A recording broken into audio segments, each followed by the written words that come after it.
I cannot believe that we are going into March in just, I think, a week or so at the time of me filming this video.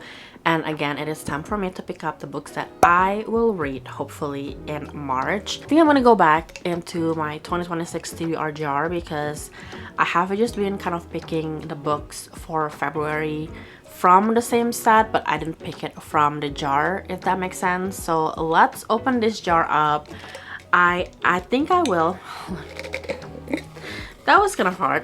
I think I will pick probably just 5 books for March because looking at the trend at how many books I read in January, I only read 3 books, and in February I finished 2 books. I'm about to finish 1 book, and I'm hoping to at least pick up 1 more book next week and finish it. So around 3 to 4 books is kind of like my soft spot right now. Sweet spot. 3 to 4 books is kind of my sweet spot right now. So I think I'm gonna pick 5 from this jar from March, and then we'll see what kind of books I'm gonna be reading in March. I think I'm gonna pick probably 5 slips right away. It's just easier, I feel like. Oh gosh, okay. So 1, 2. Give it a little shake. All right, 3, 4. Oh, 5. So I have it in here. I got 1, 2, 3, 4, 5. So the first book for March is going to be The Striker by Anna Huang. This book is so dark. I don't even know if you can actually see the cover, but this is the Barnes & Noble special edition. And I know that I wanted to read Anna Huang's books, and she has a couple book series. I think I have this series. I have the Twisted series, but I also have like the King of whatever series. I don't know what that is called.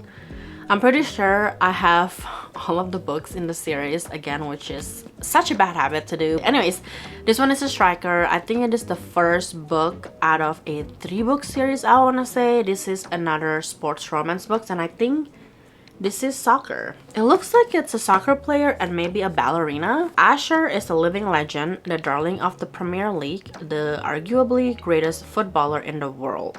But his reckless antics and recent team transfer have caused much controversy. And when his feud with his rival-turned teammate cost them a championship, they're forced to bond during off-season cross-training.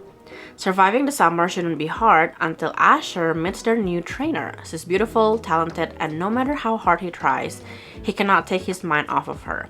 The only problem? She is his rival's sister and completely off limits. Scarlett is a former prima ballerina whose career was cut short by a tragic accident.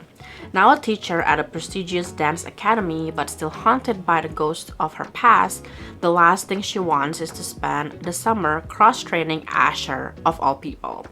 She swore she would never date a footballer, but when her brother leaves town for an emergency, she finds herself thrown into dangerously close proximity with the gorgeous, charming Striker.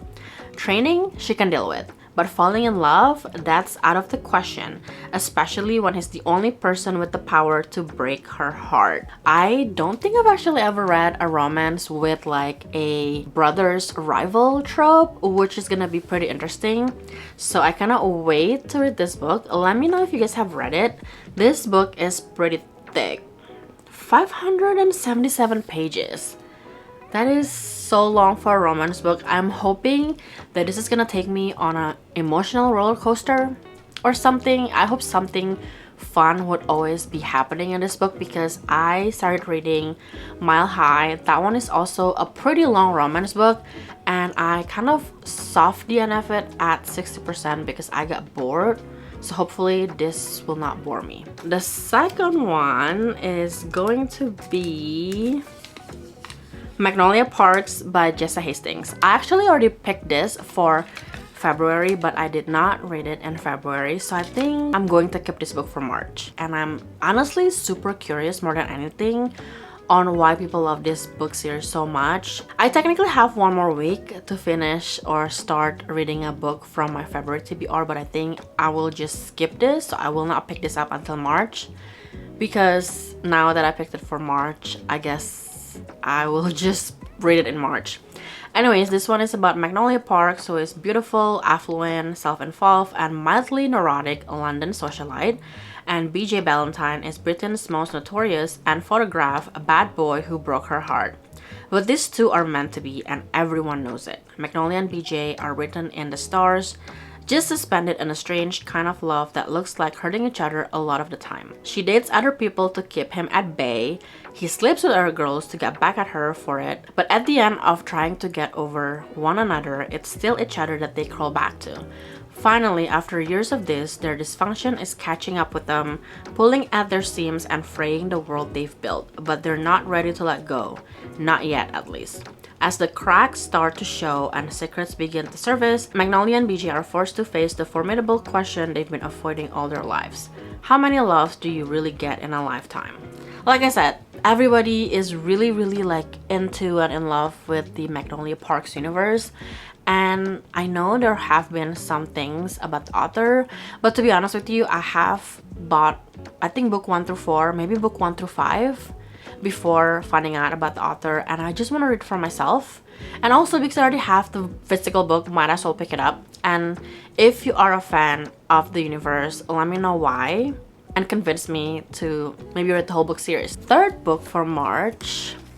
Honestly, I'm hoping that I would not get Alchemized because that is a very thick book. Twilight by Stephanie Meyer. I feel like everybody was kind of rereading Twilight, the whole saga, or even just starting reading the whole saga because I think this book turned, I want to say 20 in 2025. I think this book came out in 2005, I want to say, which is again insane. I did already have, I believe, all of the book in the series because they're everywhere. If you go to the library book sale, if you go to the thrift store, you probably will find this. I did decide to add Twilight, at least the first book, into my 2026 TBR because I know that I want to start reading the book saga. I might watch the movies a little bit after, but I saw a few clips on TikTok all the time and I just don't think the movie will be for me. But if you love the book and also love the movies, please convince me to also watch the movies. Anyways, if you don't know about this, I think this is about Edward, who is a vampire, and then about, what is her name? Bella. I think it's Bella, right? Bella, who is like the ordinary girl. And honestly, I kind of want to get into this a little bit blind. I kind of know the movie like plot a little bit, but to be honest with you, I know some of the plots just from the clips that I've watched on TikTok and some of the other stuff that people talk about. My sister actually read the whole book saga, I believe, and it was a surprise for me because I didn't think she is a reader, and she said that it's a good book series, so I decided to trust her, of course, and hopefully we'll be able to at least start the first book this year. Book number 4,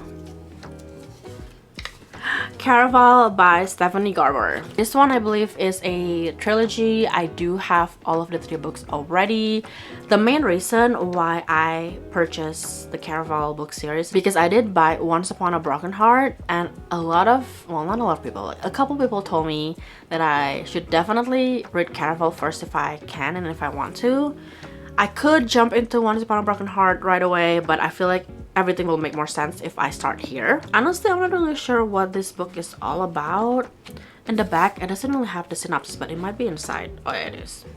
So it's about Scarlett, who has never left the tiny island where she and her sister Tella live with their powerful and cruel father. Now, Scarlett's father has arranged a marriage for her, and Scarlett thinks her dreams of seeing Caraval, the faraway once-a-year performance where the audience participates in the show, are over. But this year, Scarlett's long-dreamt-of invitation finally arrives. With the help of a mysterious sailor, Tella whisks Scarlett away to the show. Only as soon as they arrive, Tella is kidnapped by Caraval's mastermind organizer, Legend. It turns out that this season's Caraval revolves around Tella, and whoever finds her first is the winner. Scarlett has been told that everything that happens during Caraval is only an elaborate performance, but she nevertheless becomes enmeshed in a game of love, heartbreak, and magic with the other players in the game. And whether Caraval is real or not, she must find Tella before the 5 nights of the game are over. A dangerous domino effect of consequences is set off and her sister disappears forever. I'm honestly kind of excited to read this because I've never really read a book where there's like a game involved to like win something or lose someone in this case, I guess. So I'm excited to read this. I heard that people said this book read a lot more YA than what they expect, and to be honest with you, I have no problem with reading a book that is really young. I'm just hoping that it doesn't make me feel too old to read it. Hopefully not. I think some people do say that that's what they felt reading this book. They were saying if they were younger and they picked this book up, they might like it better. But honestly, I'm just gonna have an open mind, read it for myself. Hopefully I like this book to actually want to continue with the second, third, and the novella in this series, and then move over to Once Upon a Broken Heart. Last one. I'm actually kind of excited for all of these books. I think March is gonna be a much better reading month. Oh, alright, last one is gonna be Project Hail Mary by Andy Weir. Honestly, I cannot wait to read this. When I was trying to kind of look through some of the books that I have that I want to read next, actually in February, I kind of read the first few pages of this book, and to be honest with you, it's kind of interesting. And I think the writing style is pretty easy to follow, easy to understand. And if you have been afraid of reading a sci-fi book, this one might be an okay book to pick if you're not an avid reader of the sci-fi genre, which is me. So hopefully I'll be able to read this in March and tell you a little bit more about it. But if you don't know what this book is all about, it's about a lone astronaut, an impossible mission, an ally he never imagined. Rylan is the sole survivor on a desperate last chance mission, and if he fails, humanity and Earth itself will perish. Except that right now, he does not know that. He cannot even remember his own name, let alone the nature of his assignment or how to complete it. All he knows is that he's been asleep for a very long time, and he's just been awakened to find himself millions of miles from home with nothing but 2 corpses for company. His crewmates dead, his memories fuzzily returning. Rylan realizes that an impossible task now confronts him. Hurtling through space on this tiny ship, he must puzzle out an impossible scientific mystery and conquer an extinction-level threat to our species. And with the clock ticking down and the nearest human being light years away, he's got to do it all alone. Or does he? I feel like I've watched so many people talk about this book in a video, and I kind of know what the premise is all about. Although Rylan seems like he doesn't know anything, and I feel like as his memory comes back, he kind of realized what he knows about this whole thing.